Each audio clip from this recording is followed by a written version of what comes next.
If you're an entrepreneur or a founder trying to scale your business, but you are feeling completely overwhelmed and stretched too thin, this episode is for you. We're going to explore how mastering delegation is not just about offloading tasks, it is actually building a business that supports your life, not consumes it. This conversation is going to help you reclaim time, energy, and leadership.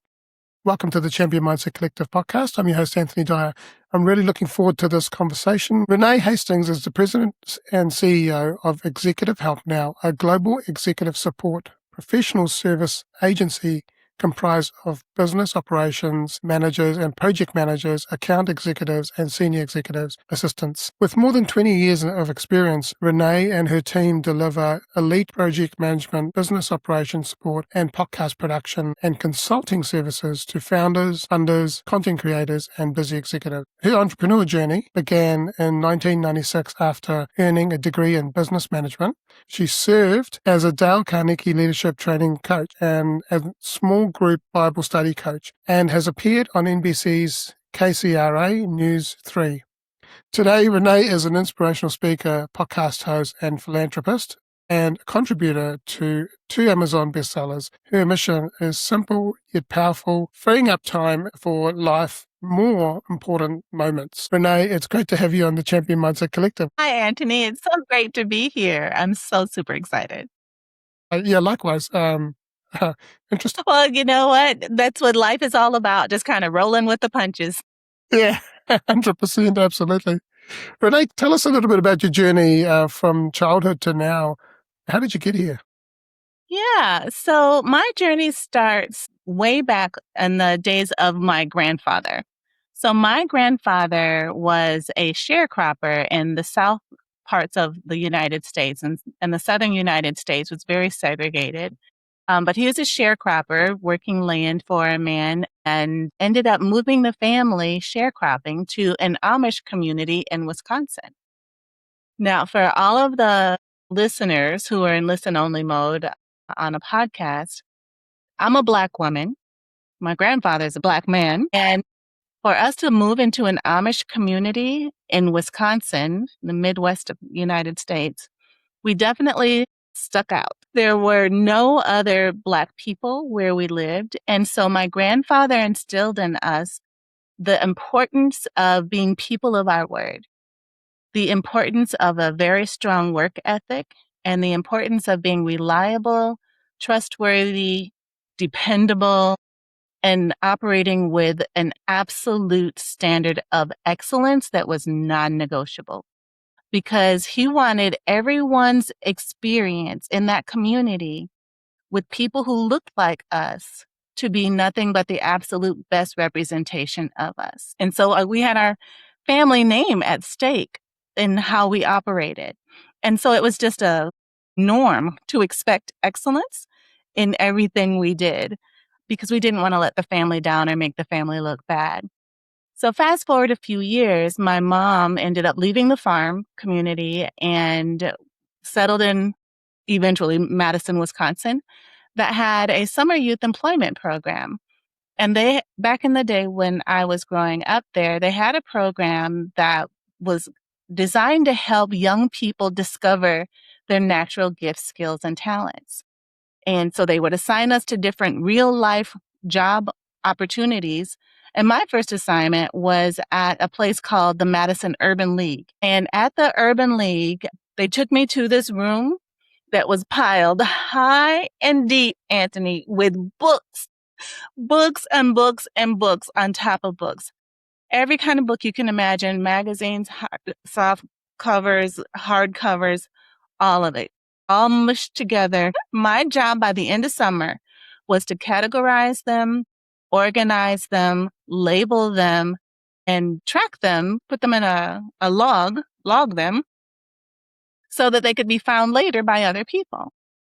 And so it was then that I discovered I just had this natural gift for organizing things, and I really enjoyed it. It really brought me joy. I had fun putting things in categories and subcategories and then subcategories under that. You know, it was a true gift that just came naturally and easily for me. So needless to say, by the end of summer, the Madison Urban League had their library all organized and put in place, all the different shelves with different types of books and magazines and sort of things, and then a log so that they could find where they were located by the end of summer. I think, Anthony, I was 12. I was 12 or 13 when I had that job. The next year, they placed me at Norrell Temporary Services, which was a temporary employment agency. And the franchise owner operator was a Black woman. And our job was to provide the community with work, temporary work assignments. And my job was to hand them the applications and then take them back and key them into the computer. And with the clickety clack of the keyboard, it just resonated with my spirit. And I just said, people's lives are changing with this work that we're doing. And I made this inner vow, Anthony. I made an inner vow that one day I'm going to own my own business, or one day I'm going to at least run an office like this one, so that I can help impact lives too. So fast forward, I'm taking all the classes in school, all the business classes, typing, shorthand, dictation, marketing, DECA.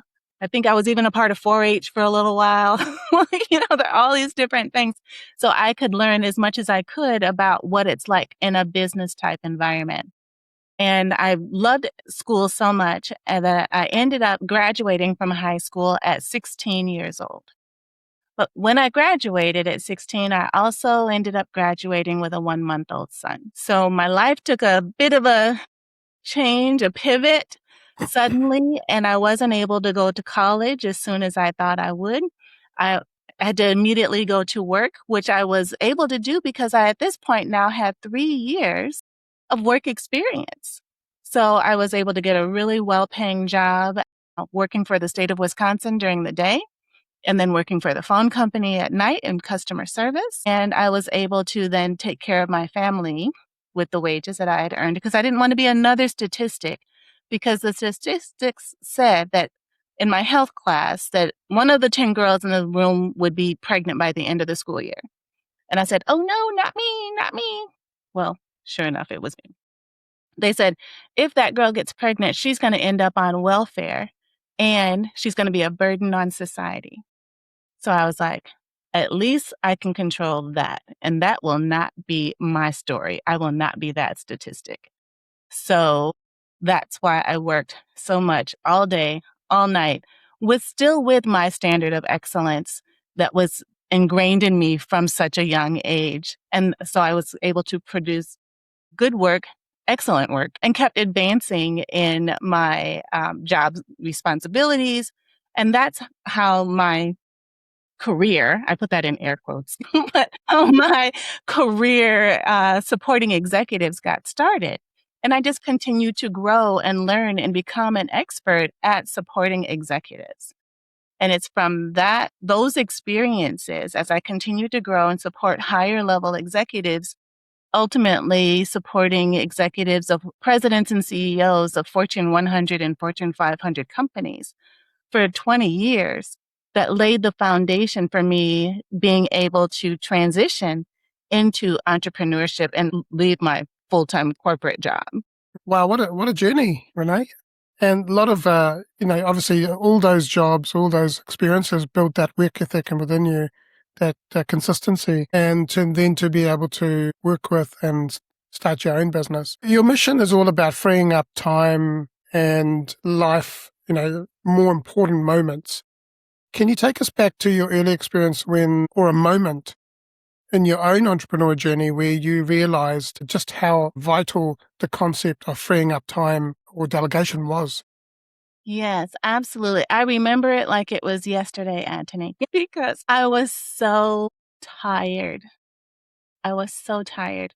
It was when I still had my full-time day job working in corporate America. A friend of mine put the idea in my head that I should own my own business, which I fought kicking and screaming, but that one little seed planted just continued to grow. And I started my business in 2014 and, just kind of dabbled in it as a side hustle to my corporate day job. Well, in 2019, the business really started to take off, and I found myself in a position where I was getting up at 6 in the morning to get ready to go to my day job. I had to be there by 8, work until 5, come home through traffic here in Atlanta, which can be crazy sometimes, not get home till 6 or so, try to cook a meal for my husband, spend some time with him, and then start working on my business at about 7 or 8 at night, and then work all the way till maybe 3 in the morning, then take a nap, and then get back up at 6 again to go to work. And this cycle continued for weeks and weeks and weeks that turned into months. And before I knew it, the quality of my work was suffering on my day job. We know about our standard of excellence, right? Mm. That absolutely was not acceptable because not only did the quality of my work on my day job start to suffer, but the quality of work I was providing for my clients was starting to suffer. And that was when I knew something had to change. Forget the fact that I was sleep deprived and my own physical well-being was in jeopardy. But the quality of my work was the moment when I said, absolutely, I cannot have my work represent me this way. I need help. So that's when I talked to my uncle, who was a retired IBM executive, and he said, you need to get an assistant. And I said, yes, I do, but where am I going to find one? And so fortunately for me, his daughter had a friend who was starting a business, and we had a conversation. And Anthony, when I asked her questions about how she managed her executives, she responded in practically the same words that I would use to answer that same question. And then she added in some other stuff I didn't even think about. And then I asked her another question. Same thing happened again. And I was like, oh, yes, we are like 2 peas in a pod. She is my person. And sure enough, once I brought her on and I got used to letting go of some things, which is something we'll talk about a little bit later because it was not easy. Even though I knew I needed it, it was not an easy thing for me to do to let it go. But I did. I fought through that fear and trepidation because I knew it was in my best interest and in the best interest of our clients. But our assistant handled it like a champ. I would touch base with her in the evening. I was able to get better quality sleep. I was able then to produce better quality work because now I wasn't carrying the whole load by myself. I was checking in with this amazing assistant who was like a duplicate of myself. And it was life-changing. It was a game changer. Interesting, isn't it? Like yourself, I was working like probably 16 hours a day. I'd be working till 1:30 in the morning, sleep for 6 hours, get back up, and then I'd do it all over again. Letting go is such a challenge for us because we want it to be how we want it to be. The interesting thing is I've got 2 podcast interviews today, and they're both talking about letting go. So there we go. It's a theme for the day. Yeah. And but yeah, there are times when you're involved in other things, and then you've got to actually prioritize and say, well, is this actually serving me? You know, like I was in an environment where it was noisy, even though it was a co-working space and it was supposed to be community and so on, which is great, but I just couldn't focus. And so I had to let go of that. So I work from home. I get a lot more done. Mm-hmm. And I have this community of guests that I get to speak with. So what was the personal cost of not having the freedom at that time? Okay, you talked about not being able to provide the best standard of service to your job. And so what was it doing to you personally? Yeah, so my health started to suffer because I was so sleep deprived, which meant usually I wasn't eating very well. I was eating snack things, the wrong things, not drinking enough water. When you deprive your body of sleep and proper nutrition, it will fight back. And let's just say it will usually win. And my uncle said, you'll want to take care of that. Your body will sit you down, whether you want to be sat down or not. Mm. And so it's so important for founders to understand that their health, without their health, they are nothing. And so and that might be a bold statement to make or a dogmatic statement to make, but I firmly believe that. Your health is everything. And so if something is keeping you from having optimal health, and you have something available that could take you to that place of optimal health, then it's just not wise to continue to pass up on that opportunity. It's foolish to pass up on that opportunity. It's like being in a burning house and you're holding a fire extinguisher. Yeah. You got to use the extinguisher to put out the fire. Yeah, exactly. Yeah. Right? Isn't it interesting? It's like entrepreneurship is almost like having a baby Mm-hmm. Yes. because you get the sleepless nights, you get the fatigue, you get all of that stuff. So it's like, So true. It's your baby. You're building it from scratch, from the ground up, usually, unless you're one of those entrepreneurs through acquisition, which is another opportunity for some business owners. But still, most cases, we're building it from scratch on our own, putting in all the work. And it is like everything that where we are today, we built with our own might and strength and intestinal fortitude, and God's grace, because, I'm a woman of faith. Yeah. I got to give God credit. And it's so satisfying because it's like you have created this entity, or this thing, and you're nurturing it, you're doing everything just as you would do with a child as well. So now, how did that realization shape your approach moving forward? So it made me reprioritize the things how I was spending my time. So it helped me to think about my time differently, because just because there were things that I could do didn't mean that those were things I should be doing with my time. And I recently heard a guy say on a podcast, he thinks of himself as a $2,000 an hour employee. Mm-hmm. And as a $2,000 an hour employee, is this activity that he's working on worth $2,000 an hour? Or should this be delegated to someone else who's not $2,000 an hour? And that helps him to determine where to spend his time. His time, like most of our other business owners and founders, should be spent on revenue generating activities. And so when I came to that realization that just because I could didn't mean I should, that's when things started to change for the better. Yeah. Yeah, exactly. And it's hard to sometimes let go of those things because you're good at it. But that kind of conversation has been coming up a lot lately. I'm part of an accelerator with Dent, which is Daniel Priestley's organization. And in there we talked about exactly the same thing. If you're doing all this work, then you're going to burn yourself out. You're not actually spending the time out there building relationships to generate more revenue for yourself and more work for your business. But when you have someone in your business that comes in and helps you, they're taking that off your back, but they also, what they're doing is they're actually owning that, and then you actually get more done, right? Because now you've got a dedicated person for that task or for that particular piece of work that you do. Exactly. Yeah. And when you bring someone on who has the knowledge and understanding of where it is that you want to go, you've cast the vision to them, you've shared with them what your goals are, and you've given them the big picture. When you have a partner who can join alongside you on this journey and say, okay, I see where you want to go.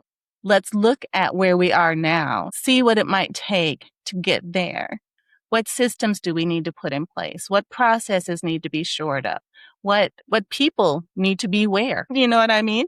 Do you have the right people in the right seats doing the right thing? You could have an amazing team of people doing things, but if one of your team members has greater gifts in a whole nother area, they're probably being underutilized because they're not operating in their gifts. So it's important to find out those things about your people and about the people on your team to make sure that you're optimizing what you already have. And if you don't have anyone right now, then keeping these thoughts in mind will help guide who you actually get, because it'll guide that conversation. You'll know the right questions to ask. Yeah. And part of that process, as you said before, is is processes, is documenting things, making sure that you're putting your knowledge into a knowledge base or something, so that they can also understand where you're coming from, what your mission, your vision is, and what your expectations are. 100%. That's Yeah. absolutely correct. And Yeah. that helps alleviate any ambiguity, that makes sure that someone has something that's documented that they can measure themselves against to see if they're actually being successful in what it is that Mm, you have, that they're on the right track. But if you have everything up in your head and you're like, okay, I just know what to do because I've been doing it for forever. Well, mm, great for you, but how is that helping your team member that you now have as your partner? It should be somewhere on a piece of paper. So if anything were to happen to you, the business wouldn't just stop. The business mm. can keep going without you, which should be the ultimate goal. Yeah, 100%. Renee, many entrepreneurs and executives struggle with delegation. Exactly what we've just been talking about? There's often a fear that no one can do the things quite as good as they can, and sometimes they even feel guilty about about it. So, what have you observed that are the biggest emotional and mental blocks that stop leaders from effectively delegating? Yeah, I'm glad you put it that way. They are emotional blocks, and those emotional blocks are rooted in fear. That's the bottom line. It is rooted in fear. And so sometimes it might take some inner work, maybe some counseling, maybe talking to a friend or whatever, to get to the root cause of where that fear is stemming from. Where was the first place that you experienced this rift or disconnect in your level of comfort? At first, on surface level, it might be, oh, well, I just don't want them to make mistakes. But then ask why. What would happen? And then ask why again. And then what's the worst that could happen? And then ask why again. And then what's the worst that could happen? Always asking why to those previous questions will help you get to the root of that fear. And then once you get to the root of it, I'm a praying woman, so I pray and I ask for to be healed in that area. I need to, reset my mind and how I think about this particular situation that's causing me such fear. And then ask for some peace to do it afraid. Just do it afraid. That is one of the first steps, is to just do it afraid. Mm, And then once you do it afraid, it gets easier and easier to do. Because your person that you've hired, if they are consistently performing well and consistently providing top level, top notch work and response and outcomes that you're looking for, they will have earned your trust. And once that trust has been earned, it gets easier and easier to delegate more. Does that make sense? absolutely, I agree with you there. Most things that are stopping us or hindering us from moving forward is going to be something from our past, an experience, or something deep rooted from like our childhood as Mm, well. uh, And we've got to work through that stuff. And just because you're an adult doesn't mean that all that stuff's gone away. Stays with you. So it does. absolutely get help. I've been talking to a friend lately who is in a situation where she's she's faced with, do I sell the house, do I rent it out, and she's flip-flopping between the decisions. But I know that it's all coming from a place of the fear is around letting go and losing. Yeah, why? And Why? what? Exactly. Mm, One of the things I would say to your friend is, as you mentioned her in this real estate and the house situation, not everybody has what it takes to be a landlord. mm, So what's going through my head, I have so many thoughts that are going through my head, is she needs to decide, what does she want for her future and what role does this house play in it? And if this house is to be a part of her future, even if she does rent it out, does she have to be the property manager of it? No, she does not. So she doesn't have to deal with the whole landlord thing if she gets a property manager, a good property manager, a yeah, reputable one. yeah. So anyways, those are the things that are just popping in my head right now. It's a good example of it's the same as your business as well, where find someone who actually specializes in what they do, and you don't have to do that thing because that's just an added stress. It's more information in your brain. Right, exactly, and it's like you letting them operate in their natural gifts, skills, and talents. 100%. And that's what we all need to do as business owners is surround ourselves with people who are experts in their field, who know what they're talking about, who've been doing what they do for 100 years and could do it with their eyes closed and hands tied behind their back. Come second nature, those are the people we need to talk to about the things that they're gifted in because this is their thing. We aren't meant to know everything, right? We are meant to do community and life together for a reason. It's all of our different variety and diversity that makes such a great, well-rounded business and business owner that's able to cater to their client. 100%. Absolutely. How do you help your clients start to shift their mindset with this whole delegation struggle that they have? So one of the things I do is I just encourage them to allow themselves to feel what they feel. It's going to happen. It is what it is. Let it happen. And even though it is scary, be brave and do it anyway. And when they listen and they take my advice, then their lives then become less chaotic, much more calm, peaceful, structured. You know what's going to happen. So predictable. Whereas when we met day one, chaos, nonsense, all kind of crazy. So, but it is a process to get to that peace and that predictability. Yeah. Now, in saying what we've just talked about, what role does technology and AI and automation play in your perspective in this situation as well? Yeah. So I am a fan of AI. It certainly helps us do our jobs better. When we are partnered with an executive and trying to help him or her establish some processes and systems or execute on those things that it suggests, we have a better foundation to work from that's more thorough, more could be even more intense and a lot more detail, which ends up being a much better product, which is great.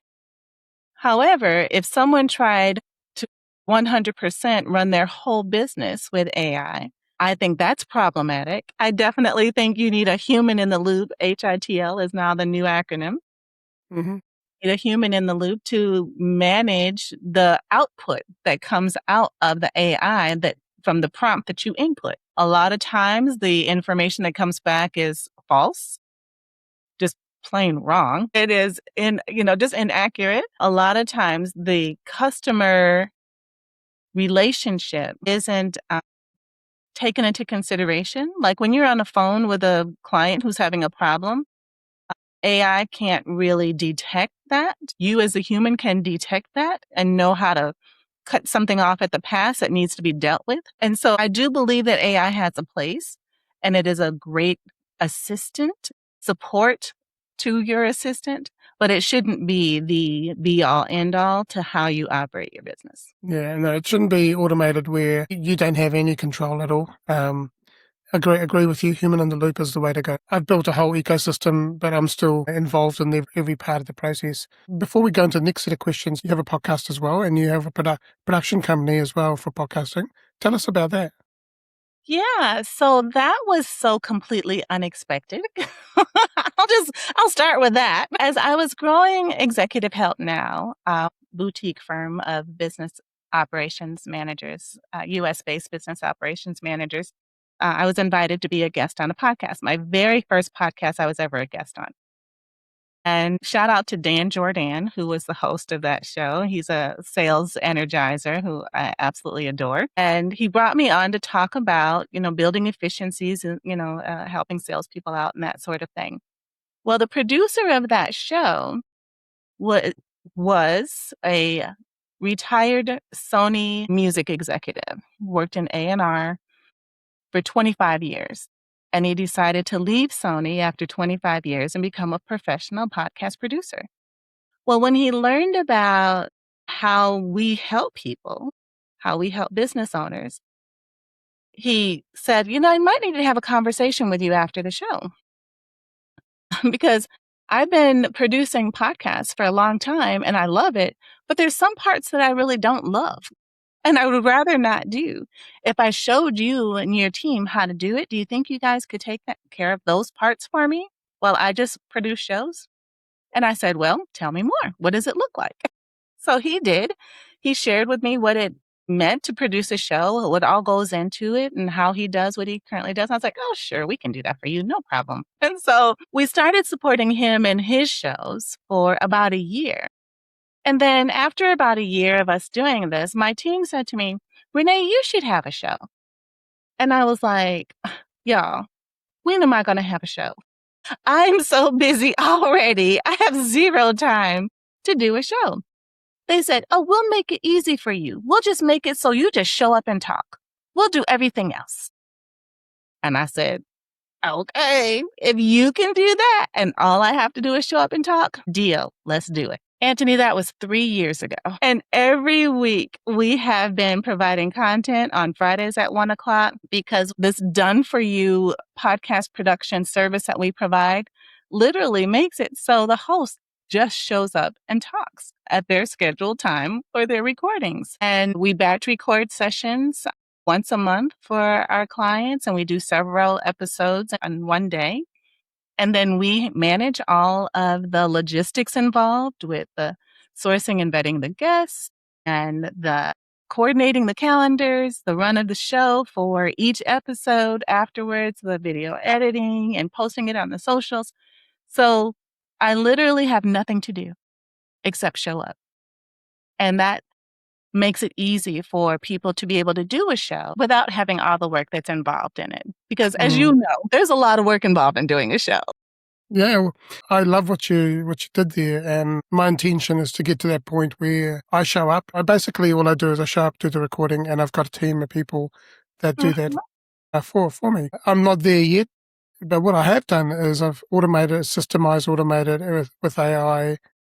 I'm releasing 3 episodes a week, and I'm doing everything by myself. That's impressive. Yeah. So I've created something that's working. In saying that, that's not my intention because that's not what I want to be doing going long term. And my long term goal is to have, like I said, you show up, you have a conversation, and it just happens in the background. And yeah, I look forward to getting to that point. But I'd love to have a conversation with you in that journey that you took, and see if there's a way that we can also work together as well. Yeah, I would love Yeah. that. I would Yeah. absolutely love that. It's Yeah. definitely a game changer when because just think of all the time that you currently take, because I kind of, you showed me a little bit about how you do what you do, and it truly, truly is impressive. But if you didn't have to spend the time even doing your human in the loop parts, what else you could be doing for yourself, for your family, for whatever, how you could be doing whatever you want. 100%. 100%. Absolutely. Yeah. Well, that's the journey that we're on, right? We've got to, and being, I guess the challenge is bringing in the revenue to be able to pay the people that will do the work. So reward the people that do the work. So yeah, but now you work with a range of professionals from founders to content creators. Can you share a specific story or example of a client who was struggling with overwhelming operational demands and then completely transform their business and their life with the support that you provide? Yeah, so I love this question because it makes me, I really have to work hard to just pick one. Because I just get such a kick out of seeing our clients' lives changed for the better. And so I guess the one I'm going to go with is, we'll call him Doctor, because he's a doctor.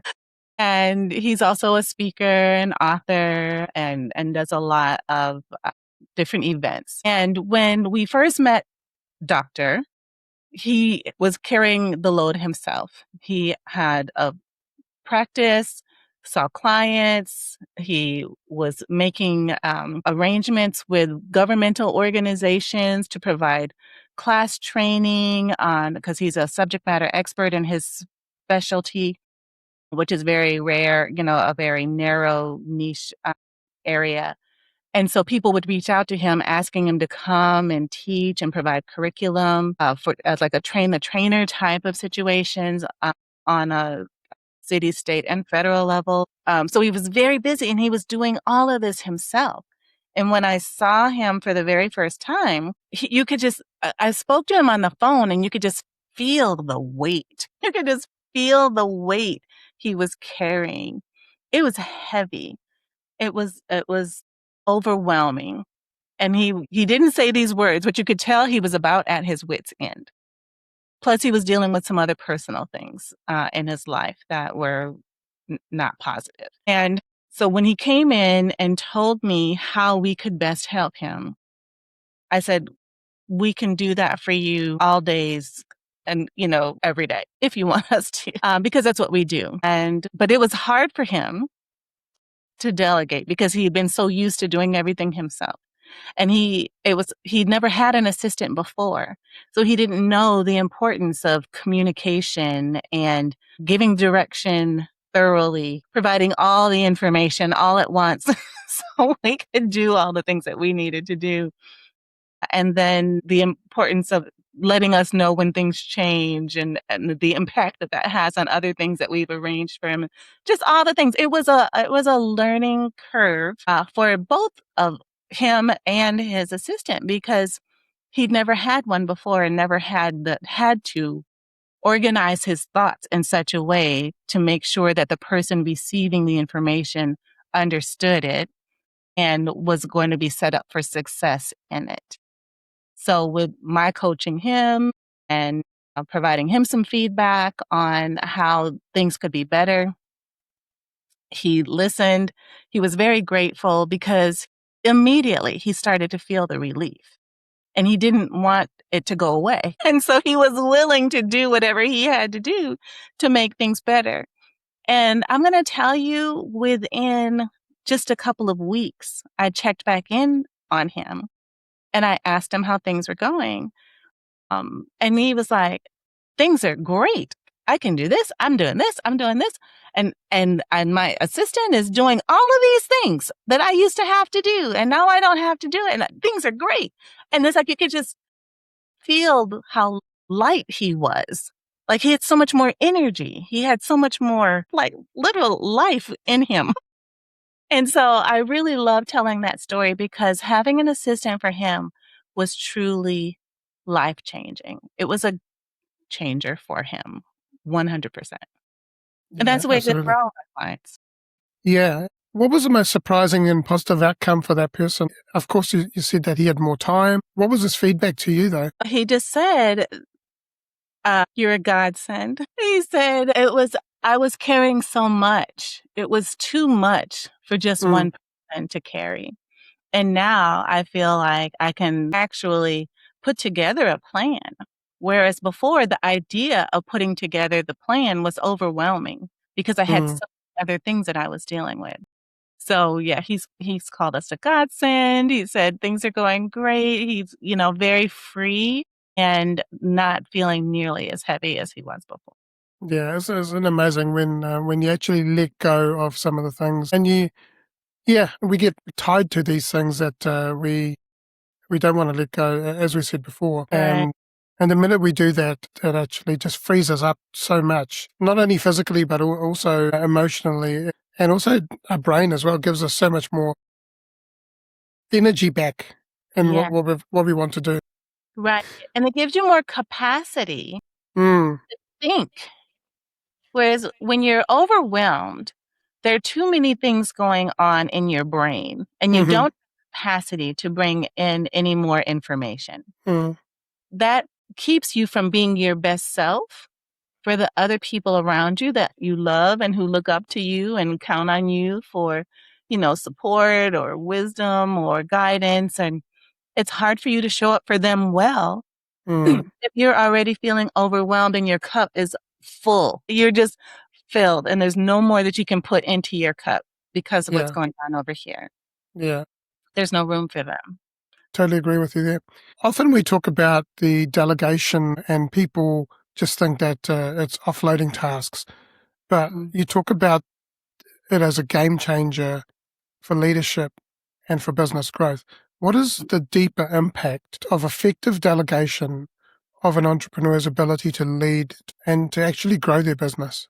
When a business owner is leading either one person or a team of people, and they become less focused on the tasks and more focused on the outcomes, things are better for everybody involved Mm, because it gives them, the team, the creative freedom to get the job done in the best way they perceive it's getting the job done because this is their area of expertise.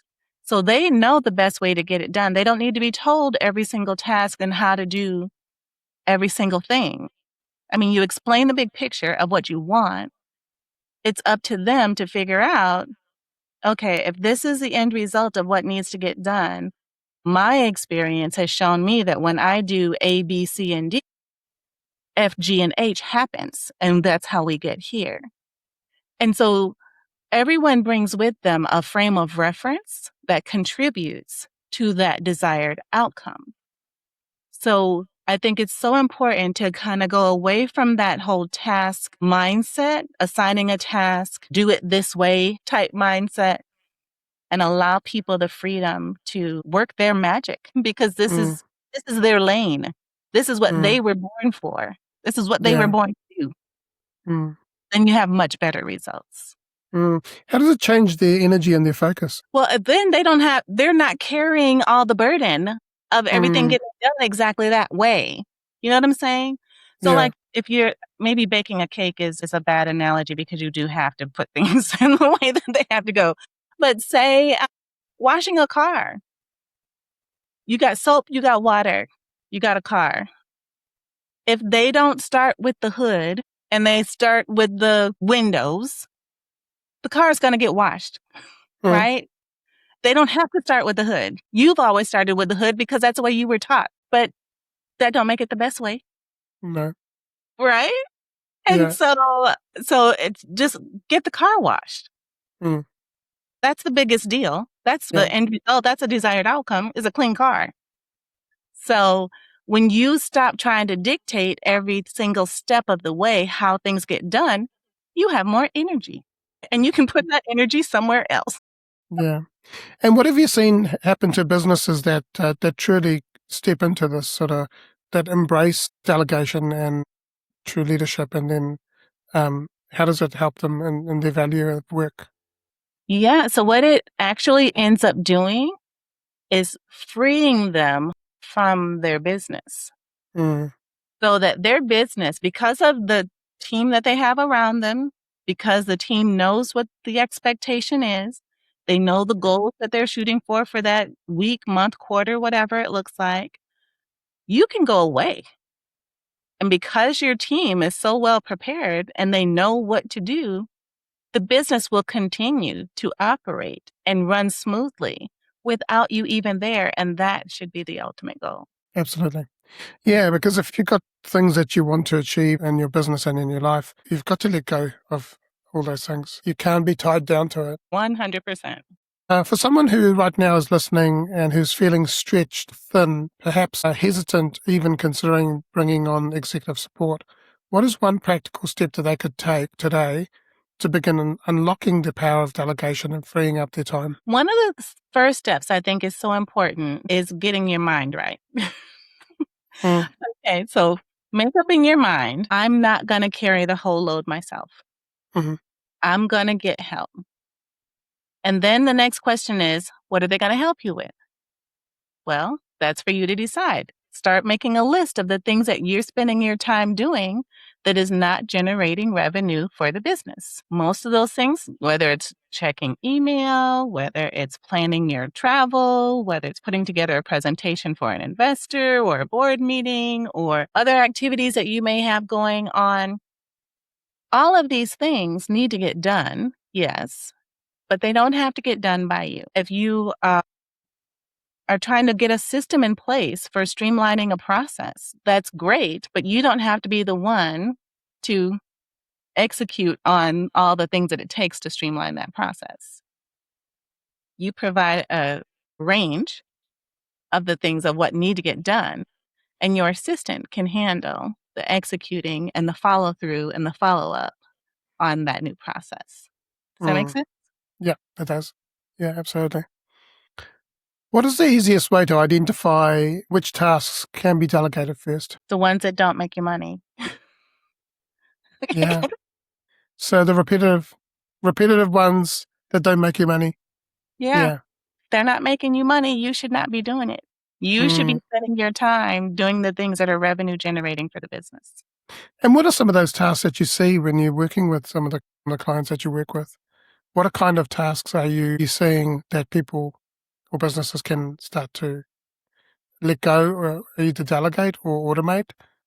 Yeah. So like the ones I just mentioned, email management is one of the biggest things that we get asked to do because they don't want to miss opportunities, but they also don't want to be checking their email 100 times a day because most people get between 100 and 200 emails a day. A day. That's a lot. And in between there might be 5 that you really need to deal with. So some of that could be automated. Some of that needs a human in the loop to follow up on things. If you're a portfolio company and your investors are looking for particular reports at a particular time or investor meetings or presentations or whatever that looks like, you can provide the outline, but your assistant can be the one to follow through and make sure that all the components and pieces that go into getting that presentation together actually come together in a timely fashion so that that presentation can be made, right? Yeah. Things like that. All the logistics. There's a lot of logistics that are involved in business operations. Turn it over. Turn it over to a capable assistant. Yeah. And typically from the time that you engage with your prospective clients to actually your team being able to manage this, what sort of time frame do you look at? Well, it depends on the scope of work, the amount of training that goes in on the front end. So if you take the proper time to explain and help your assistant understand why behind what you're asking and how it contributes to the overall well-being of the company and the goals and the vision and the mission, then it's easier for your assistant to know how to best help you. But if there are things that are in your head that you're not sharing or expecting your assistant to be a mind reader, and that training isn't as thorough as it probably should be, it could take a longer time for there to really be a significant difference, how quickly you see a difference.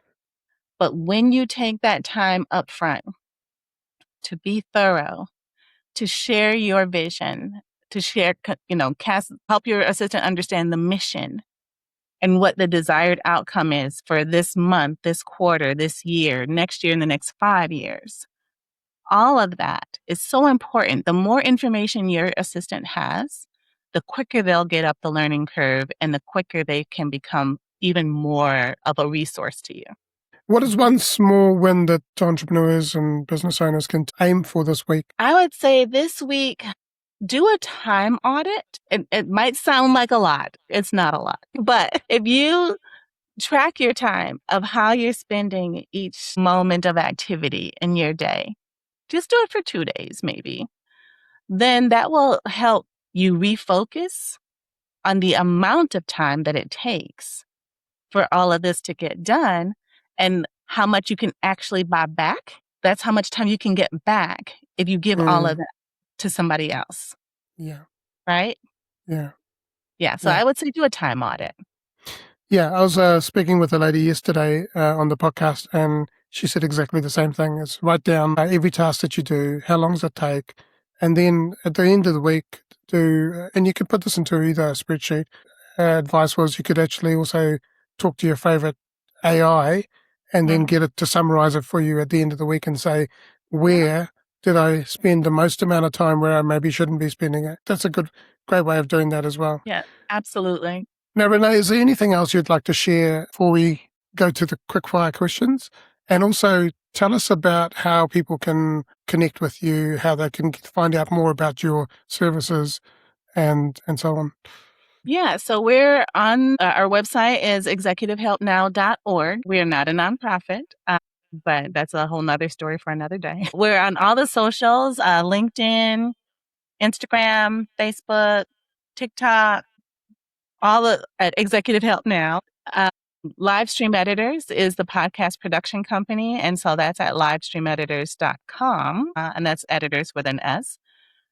And that is everything podcasting. So whether you are currently a podcast host and you want someone else to produce your show, you don't want to do all the things yourself, or you're currently producing other people's shows and you want help just offloading some of the things that you don't really want to do, we operate in both capacities, either the done for you service or helping out other producers. And one thing that I would love for people to remember is that they are worthy.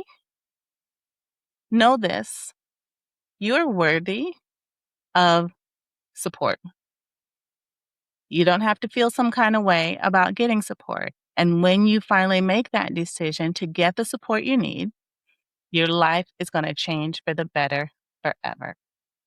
Yeah. Just saying. Yeah, 100%. Absolutely. Awesome. Thank you, Renee. I really appreciate you being here on the podcast. Now, we're in the quickfire round, which is so this is 6 very quickfire questions. So you can answer these in a short sentence or a single word. Okay. And the first question for you is, how do you define success? And has that definition changed for you over time? I now define success, or I used to define success as how much money we make. I now define success by the number of lives we impact. Love that. Who's been your greatest inspiration and why? My greatest inspiration is, I'm going to say my husband, because he is one of the best businessmen, most brilliant businessmen ever. What is something that you believe that others may disagree with? I believe that we should pick and choose how we spend our time. If you could go back and give young Renee some advice, what would that be? I would tell young Renee, be brave, go for it. What is one message you'd like to share with the world? You were made for something great, so go and be awesome. And last question for you is, what does it mean to you to be a champion and have a champion mindset? To me, to be a champion is having impact, impacting lives, making the world a better place, one busy executive at a time. Yeah, nice. Love that. Awesome, Renee. Thank you for such an insightful and empowering conversation. It's clear that mastering delegation is not just for business strategy, but a pathway to more fulfilling life. The idea that we can build businesses that support our lives, not consume them, is such a powerful takeaway. Thank you so much for sharing your wisdom and your passion with us today. And it's been an absolute pleasure hosting you on this podcast. To our listeners, you will be able to find the details in the show notes, but also there'll be a dedicated page for this episode, which will have all of Renee's details. It'll have an article guide, a 3-page guide that you can download straight away, and you can start to apply these principles in your life or in your business. Remember that your mindset is the greatest asset. Keep challenging it and keep growing it and keep building that champion mindset. Explore the Champion Academy and start building your champion mindset. You can go to championmindset.com/academy, and there's a wait list where we're going to be bringing people into the academy. You'll be able to do courses and join the community there as well. Thank you for being part of the Champion Mindset Collective. We'll see you next time. Lastly, I just want to say you are loved, you are worthy, champion your life, champion your greatness, and have an amazing day.